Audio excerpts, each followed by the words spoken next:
یہ ان کا زیادہ ان کے حوالے سے ہوتا ہے کہ ان کا یہ سب کچھ اتنی نہیں، ورائٹی ان میں ہوتی ہے، لیکن آپ تو بالکل الٹ ہے اس کے. دیکھیں اگر آپ کا کانٹینٹ اور یہ زمانہ تو جس وقت یہ سوشل میڈیا کے زمانے میں آپ نے یہ لفظ بار بار سنا ہوگا کہ آپ دیکھ تیرا کانٹینٹ کیا ہے. یہ جملہ تو آپ دن رات سنتے ہوں گے. آپ میڈیا سے وابستہ آدمی ہیں، تو جس وقت آپ کا کانٹینٹ ایسا ہے کہ وہ کسی بڑے قاری کو یا ایک اچھے سرکل کو متوجہ کر سکتا ہے. اب دیکھیں جس مجھے یاد ہے کہ میرا ایک افسانہ تھا حرف ایک منظر. وہ جس وقت فیس بک پہ میں نے لگایا، میرے پاس وہ، اور میں یہ فیس بک کا یہ اکاؤنٹ جو تھا، میں ان معاملات میں بھی کوئی بہت اچھی نہیں ہوں. میرا بہت ساری چیزیں میں اپنے بچوں سے دیکھ رہی ہوتی ہوں. تو یہ جو میرا فیس بک اکاؤنٹ تھا، جب میرا پہلا ناول آیا تو میرے جی سی کے کچھ جو فین کلب تھا انہوں نے یہ بنایا تھا. تو فیس بک کا اکاؤنٹ بنا تو میں نے جو میرا افسانے چھپتے تھے وہ میں فیس بک پہ لگا دیتی تھی. وہاں سے مجھے انڈین رائٹرز میری طرف متوجہ ہوئے، انڈین جرائد نے مجھے مانگنا شروع کیا. اس وقت میرے پاس یہ سہولت بھی نہیں تھی کہ میرے پاس میرے افسانوں کی سافٹ کاپی ہوتی تھی. میں انہیں جواب دے دیتی تھی کہ سر میرے پاس تو اس کی سافٹ کاپی نہیں ہے، میں تو ہاتھ سے لکھتی ہوں. تو میرا ایک افسانہ تھا حرف ایک منظر. تو مشرف عالم ذوقی صاحب جو ہیں وہ، میں آج بھی میں ان کو اپنا مینٹور، اپنا ٹیچر، وہ میں اپنا رہبر سب کچھ سمجھتی ہوں. تو وہ افسانہ انہوں نے پڑھا اور وہ بہت ناول کی، افسانے کی، اردو ادب کی دنیا کا بہت بڑا نام ہے. جیسے ہمارے ہاں تارڑ صاحب ہیں، اسی طرح مشرف عالم ذوقی صاحب بہت بڑا نام تھے. تو انہوں نے وہ افسانہ مجھے، اور میں اس وقت انہیں نہیں جانتی تھی، انہوں نے افسانہ میرا پڑھا تو انہوں نے کہا سیمی آپ کیا یہ افسانہ مجھے سافٹ میں بھیج سکتی ہیں؟ میں نے اسی طرح میں جواب دے دیا میرے پاس تو اس کا نہیں ہے. اور یہ مرحوم حامد سراج صاحب تھے، یہ بھی افسانہ نگار تھے، بہت اچھے عمدہ افسانہ نگار تھے. انہوں نے مجھے کہا کہ سیمی بہن آپ کو پتہ بھی ہے یہ کون ہے؟ آپ نے کس کو جواب دیا ہے؟ تو میں نے کہا نہیں سر مجھے تو نہیں پتہ. تو پھر انہوں نے مجھے تعارف کروایا، پھر ان کے ذریعے میں نے ان کو افسانہ بھیجا. میڈم آپ کی ادبی خدمات پر بات ہوتی رہے گی، لیکن ابھی ہمیں تھوڑا سا بتائیں گے، آپ فیصل آباد میں پیدا ہوئی تھیں؟ نہیں، میں سرحد میں پیدا ہوئی تھی. کے پی میں، سرحد میں. اور آپ کے والدین فیصل آباد میں؟ میرے والدین کا جو آبائی شہر ہے وہ فیصل آباد ہی ہے. میرے ننیال دودھیال جو ہے وہ یہاں ہجرت کر کے آئے تھے. یہ لدھیانہ سویٹ شاپ جو تھی یہ میرے نانا کی تھی. آپ کی شادی کب ہوئی، میری کیسے ہوئی؟ والدین نے کی، ارینج جی میرج تھی؟ جی بالکل ارینج تھی، والدین نے کی. ہم لوگ، کتنے بچے ہیں آپ کے؟ میرے یہ 2 بیٹے ہیں، ایک بڑی بیٹی ہے. یہ بڑا بیٹا ہے، یہ سب سے چھوٹا ہے. اس سے بڑی ایک بیٹی ہے. تو آپ کے ہسبینڈ وہ آ رہے ہیں بزنس مین ہیں؟ جی مل اونر ہیں. اچھا یہ فرمائیے کہ آپ اس لمحے کو اگر ہم یاد کرنا چاہیں، آپ اسے کیپچر کرنا چاہیں، جب آپ پہ یہ کھلا کہ آپ کے اندر ایک رائٹر موجود ہے اور آپ نے لکھنا شروع کیا. دیکھیں میں رائٹر سے انسپائر بھی تھی، اور میرے لاشعور کو یہ اندازہ شاید شروع سے تھا کہ میں لکھ سکتی ہوں، لیکن وہ کہیں دبا ہوا تھا. وہ دبا ہوا ایسے تھا، مثلاً مجھے یاد ہے کہ میں 6 یا 7 میں تھی، تو میری اردو کی ٹیچر تھیں، وہ مجھ سے بہت شفقت سے پیش آتی تھی، بہت محبت کرتی تھی. میم سعدیہ ان کا نام تھا. مجھے زندگی میں 1-2 بار بعد میں بھی وہ ملی، میری شادی کے بعد بھی، ڈائیوو کے اڈے پہ. وہ اپنے ہسبینڈ کے ساتھ بہت پراؤڈلی میرے گھر مجھے ملنے آئیں. کہتی ہیں یہ میری بہت بریلینٹ اور بہت پیاری اسٹوڈنٹ ہے. میری امی نے انہیں ہنس کے کہا اب تو اس نے شاعری بھی شروع کر دی ہے. تو وہ کوئی تک بندی تھی، تو میں نے شرماتے وہ ان کو دکھا دی. اس کے بعد اس طرح کی چھوٹی ٹوٹی پھوٹی نظمیں کچھ مضامین اس قسم کی چیزیں میں لکھا کرتی تھی، کے لیکن والد میرے صاحب؟ والد جو ہیں وہ اس کو انکریج نہیں کرتے تھے. میرے والد رائٹر بھی تھے. میرے والد جو تھے وہ ایک بڑی ڈائمینشنل پرسنالٹی تھے. وہ بیسیکلی الیکٹریکل انجینئر تھے اور انٹرنیشنل لیول کے انجینئر تھے. ان کی پرسنالٹی کے بہت سے شیڈز تھے. وہ رائٹر بھی تھے، حکمت بھی جانتے تھے، 7 زبانیں جانتے تھے، لٹریچر سے اس کا شوق آپ کو تھا. انسپریشن تو پھر گھر سے ملی؟ جی جی بالکل بالکل. میرا پہلا آئیڈیل، میری پہلی محبت جو تھی وہ میرا باپ تھا. اور آپ نے جو محبت کے حوالے سے سوال جو پوچھا تو شاید بیٹیاں جو ہے وہ اپنے باپ کو آئیڈیلائز کر رہی ہوتی ہیں، تو مجھے میرے باپ جیسا تو کوئی ملا ہی نہیں.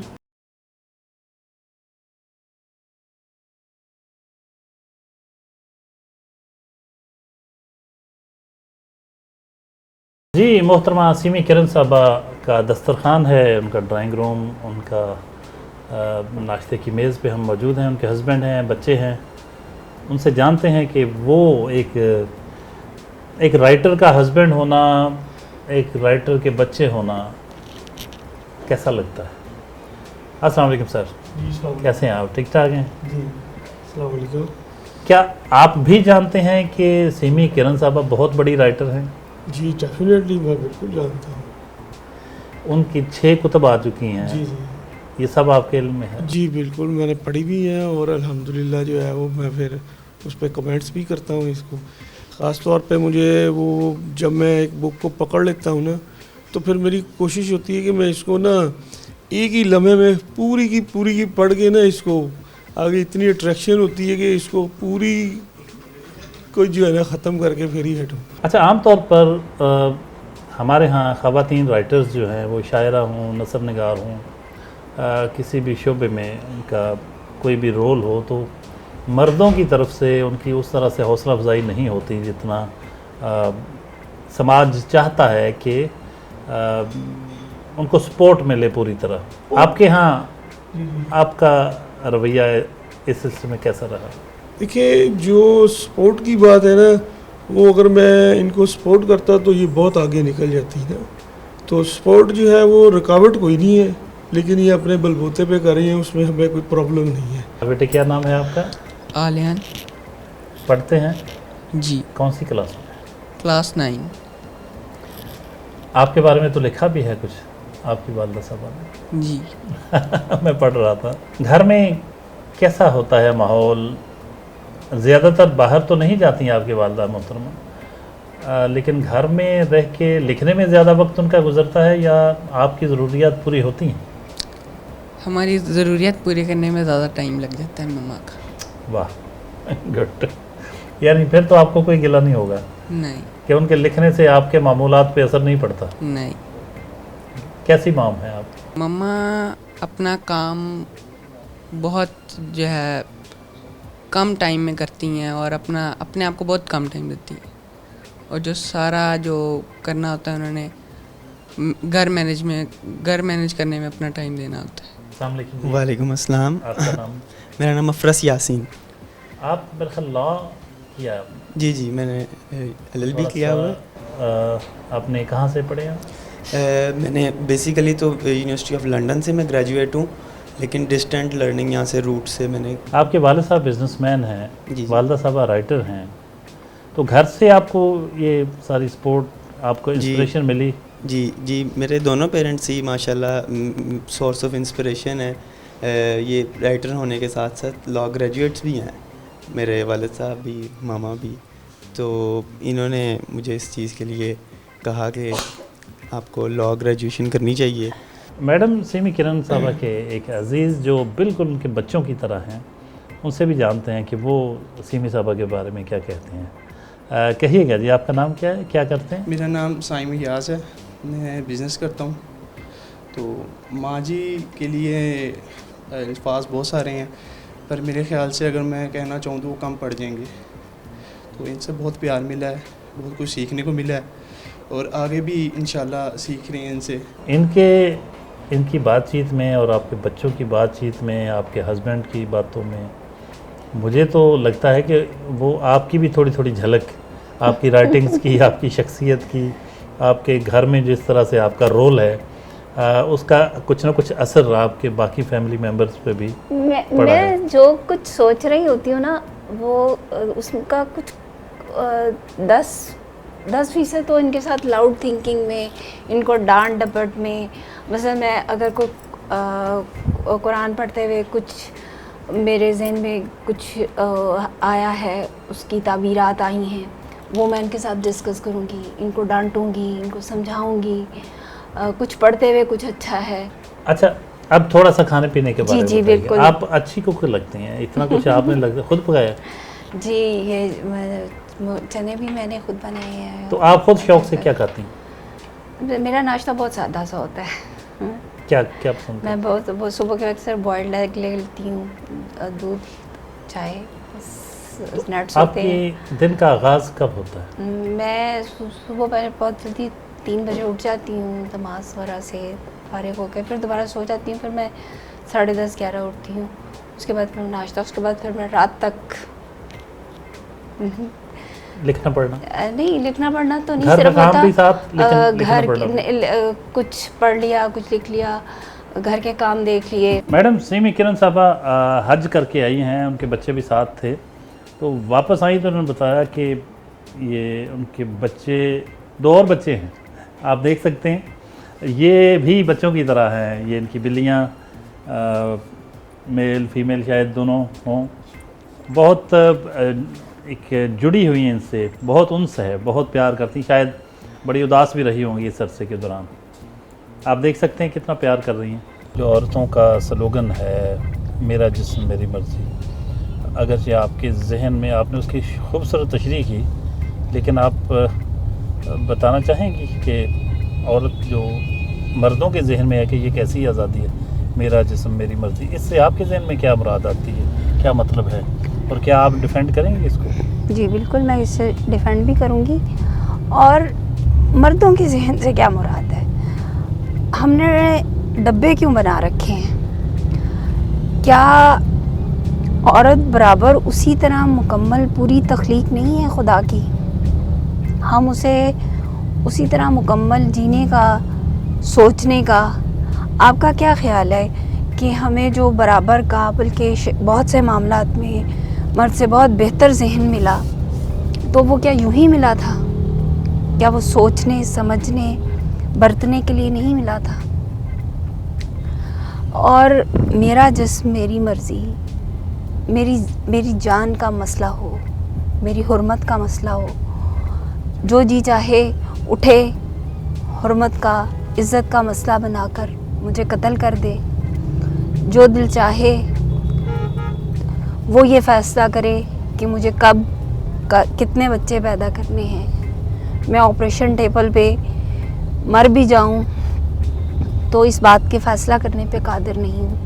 تو میرا جسم میری مرضی ہونی چاہیے. اب زنانہ کلینکس کا ایک دن سروے کریں تو میرے خیال میں ہر حساس، ہر ہوش رکھنے والا ذہن جو ہے وہ اس کو ماننے پہ مجبور ہو جائے گا کہ یہ محض ایک جذباتی نعرہ نہیں ہے.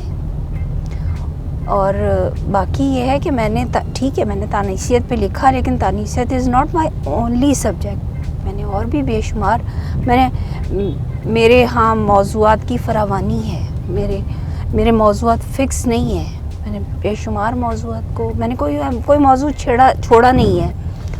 میڈم آپ کے ایک میں دیکھا، میں نے آپ نے کہیں کہا کہ عقل تو ایک خونخوار بھیڑیا ہے غالباً، اس طرح کا جملہ بھی میں نے پڑھا.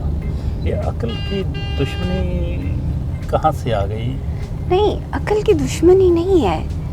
دیکھیے، عقل کو چیکس اینڈ بیلنس بھی تو چاہیے، ٹھیک ہے؟ یہ عقل ہی ہے جس نے ایٹم بم بنا لیا اور برسا بھی دیا، ٹھیک ہے نا؟ یہ عقل ہی تھی نا.